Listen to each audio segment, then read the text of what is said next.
The water is now near enough where it should be on the Glasson arm, so we thought, why don't we go up the locks back onto the Lanky? And as you know, most people would say, well, I'm not going out in that. What fool would go out in that weather and get blown about? Well, we're the fools that are going to do it today. Well, we'll try anyway. Well, today's video is going to be a bit of a blustery one. Sorry about the wind noise, but there's nothing I could do about it. As you can see, it was a bit choppy out there. Now the aim of this was, Debbie was pushing the boat out there, for me to really slew the back end of the boat round, reverse off the towpath, and then get far enough back so that I could then gracefully go forwards onto the next section of the Glasson arm, the first section of the Glasson arm after the basin. Well, that wasn't to be, so what we had to do in the end was gently sidle our way down the towpath towards the end and then sort of bend our way around. The fisherman was okay about us moving all his rods and things so we could do it, but that was the only way we were going to do it. Yeah, that wind was very strong and it pinned us against the side. So we managed to do that. We have the fenders on the side. We've got some big rubber fenders, so there was no scratching or anything like that. And after all this time that we'd been nearly on the bottom, it was quite nice to have some water beneath us for once. Here we are, we're just coming up to the edge there. This was the bit where we did scratch the boat a little bit, just as we rounded this corner. I was a bit worried that we were just going to slow round and run into the back of that great big wide beam that was parked up, but we managed to get by. But I had to give it a bit of beans, as you can see from that smoke. We're nearly round now. Debbie was cleaning on the side. She'd used her foot just to kick off from the halfway point.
Begun to have a bit of trouble with weed getting in the wrap around the prop.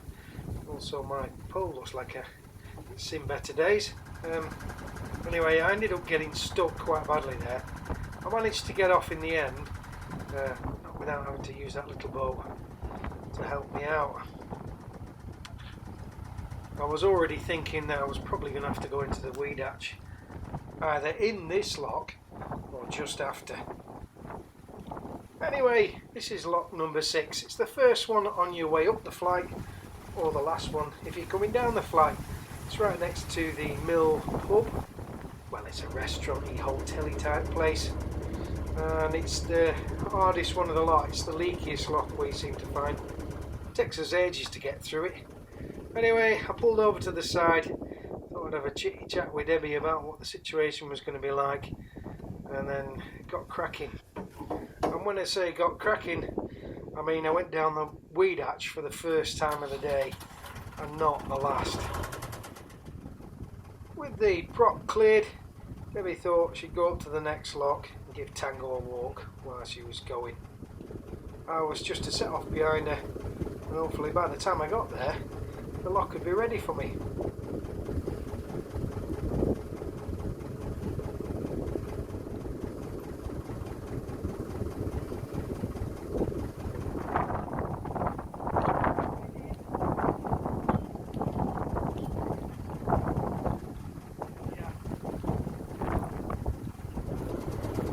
Right, so then, let's set off and get ourselves to the next lot. Well, we've done about 45 foot, maybe even less than that, and we're already flowing into the side. The prop is well and truly clogged. I have found is if you put it in reverse, you can actually go a lot quicker than when you're going forwards. I was seriously tempted to take it back down through the other lock, turn round and reverse back the entire flight. I know that isn't a practical way of doing things, but I was that fed up, I really was considering it. So we're back to square one, and we'll try again. We're properly moving now. Looks like we're going to make good headway. Maybe not.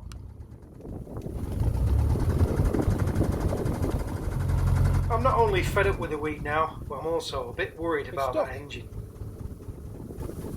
You're going to blow the engine up doing this. I'm going to have to ring them up and tell them.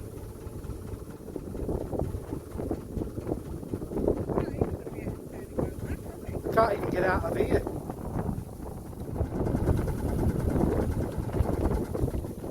I'm absolutely stuck.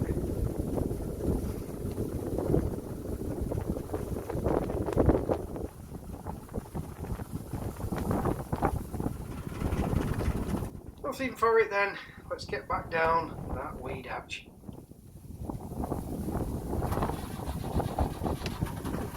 Well, we're back up and running again. Let's see if we get any further this time.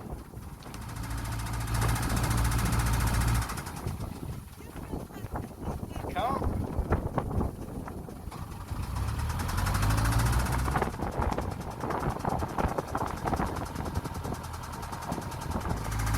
See, what's happened now is I've got fed up and I'm just gunning that engine. It's not going to do it any good, but that's all I can do.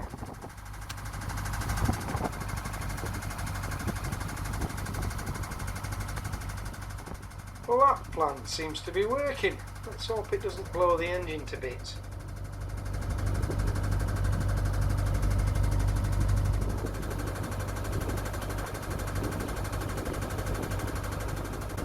We're slowing right down here, which means that prop is definitely clogged again. This is around about the time I'm going to lose my temper.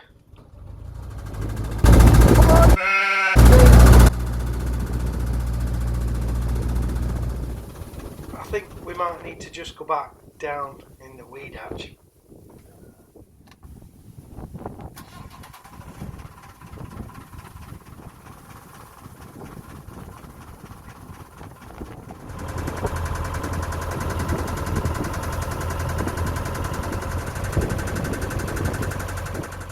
It's times like these, I just want to smash the boat in the side and go and live in a house.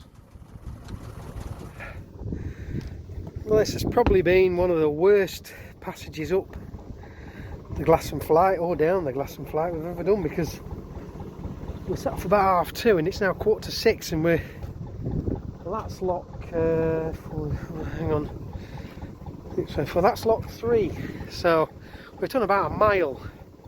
And I've been down the weed hatch about, well, it's 3 times just in the pound between 6 and 5, so absolute nightmare. I'm going to have to complain to the CRT about it, I think, because it really annoys me when you have to go down in the weed hatch, because I have to clamber in there and it's... Oh. Anyway, I'll show you what I have to do later on, at a later date. And this, listeners, is where my weed hatch is. It's buried in the engine bay there. I can't actually get to it from the back deck. So I have to clamber over all that stuff that's in the engine bay, standing on things and getting burnt, usually, singed air, and filthy dirty, just so I can get at that little weed hatch. Well, as you know, we've had an absolute nightmare getting up the Glasson arm, and we get to the top of it. Guess what's over there? I bet that goes down on Monday and clears it all for us. Typical.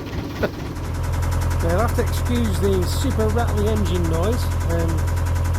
Not entirely sure what's going on there, and possibly an injector's blocked or pump's gone or something. Yeah, you never know with my engine.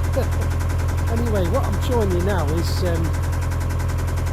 something you don't see right a lot of, nighttime cruising. I hope it comes out alright. I like it, a good nighttime cruise. You'll find out many things like moorhens, them little coots and moorhens. They nest in trees, shrubs next to the canal. We might get to see one at some point, but I never knew that until we did nighttime cruising. So we're heading up towards Lancaster because we've no car at the minute.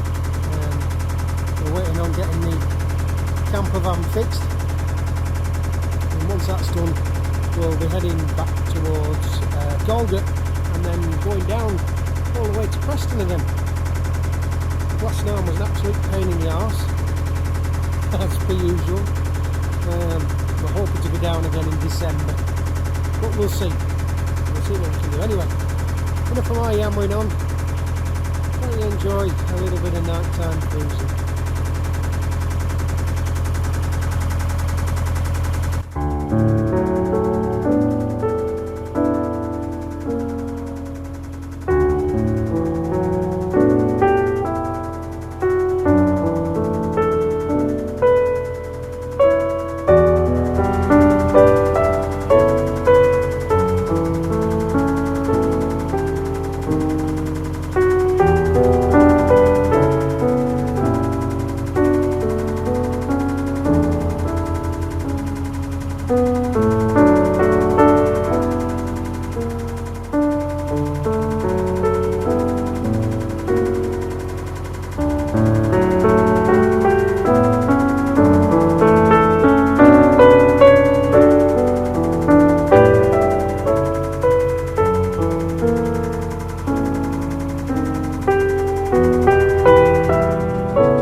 Well, I hope you enjoyed our little journey. It was a tough one. We got stuck several times and it didn't help that I snapped my barge pole. Anyway, we hope you enjoyed this video, and if you did, why not like and subscribe? And if you click that little bell icon, YouTube will mither you next time we release one. Well, I reckon it's time to call it a draw for this one. Till next time.